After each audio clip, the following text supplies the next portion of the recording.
Hello everyone, it's Mary. Welcome back to the channel for our Saturday craft day with Kraftgali. I get to play with some glacier paste today, which is so much fun. We're going to go through, show you some colors I got, and then how I got to playing with it. So these are just some of my materials. I'm going to be using a craft sheet. I'm going to be using a stencil. Any stencil you have is fine. I'm in the fall mood, so we're going to play with this fall stencil from Echo Park.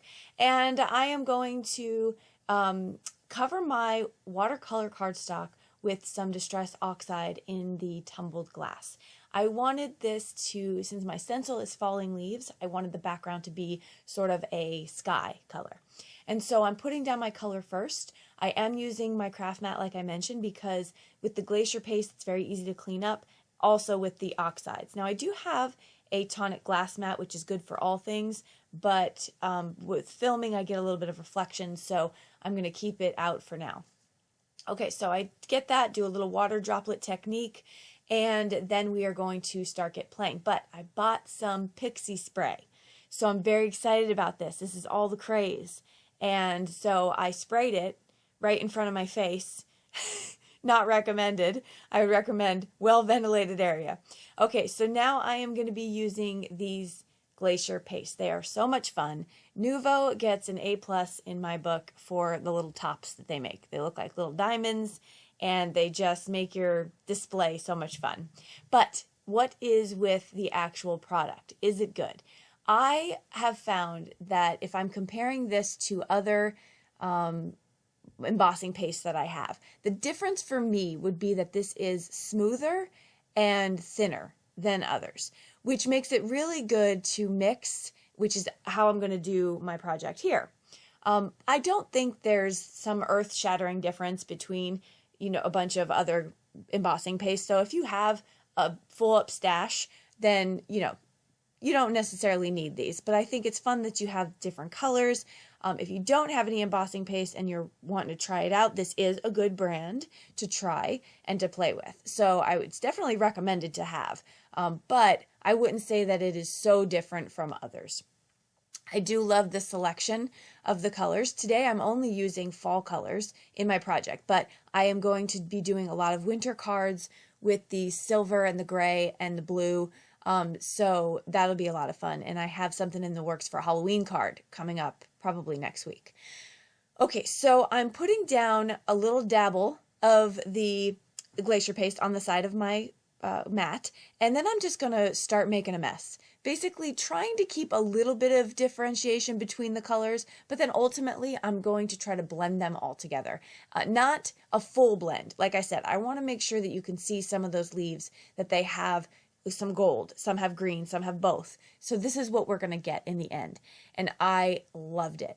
I did notice that it took a tiny bit longer to dry. So what I did was I put this aside and didn't even touch it for 24 hours. Not that you have to wait that long. You can probably even try to heat set it.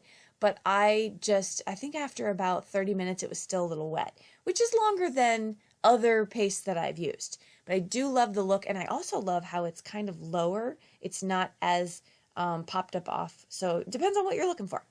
This is how I store my stencils. So ignore that spider web up there. We're going to come back to that probably next week and show you how I finish off that card.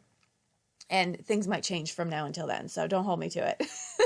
Okay, I'm pulling out my little Prizm here from Spellbinders. I love having this on my desk so that I can just work with it right there. Very convenient. And I'm going to cut through this paper rose die with some orange, kind of like a burnt orange glitter cardstock. That's from Darice. I love that color. I rarely get to use that color, but it's fall time, so it's working out perfectly. And then I'm going to take the background shadow die part, it comes together, in some brown cardstock. This way, I want the glitter to kind of be the star of the sentiment. I'm going to cut this down using my tonic trimmer, and we're going to start assembling. So I'm looking at this card, and I'm like, I want to embellish. I don't know how to embellish. So I went into my stash. Now, fun fact, these leaves are years old. I mean, probably 4 or 5 years old, I think. I made these leaves for Thanksgiving dinner. So I heat embossed them and then die cut them. It's a stash I've had forever. And I keep them in a baggie and I have a ton. And what I do at Thanksgiving is I sprinkle them all around the table to add a little bit of fun. So your paper crafting can go far beyond card making, just so you know. It could be Thanksgiving table decor. Just make sure that when you're packing it all up, you're not putting the ones covered in gravy back into your bag. So I decided that was going to be my embellishment for this card. I thought it fit perfectly. And then I'm going to pop up my sentiment on some foam tape. And that's going to give that a little bit of dimension. I don't want to necessarily add any more to this card. I think this is enough. I mean, you can add some twine or some ribbon. I think that would be pretty, and you would just have, you know, a go for it kind of card. But this is how I finished my card, matted it on some brown cardstock, and then onto my card base. So that's it. Thank you so much for stopping by, for checking out this Glacier paste. Head over to Kraftgali, see what's in store. Lots of great colors, lots of great products. And I will list everything I used below in the description. So if you have any questions, let me know. You know I love to talk to you in the comment section. And that's it. We will see you all in the next video. We hope you have a fantastic week. Bye-bye.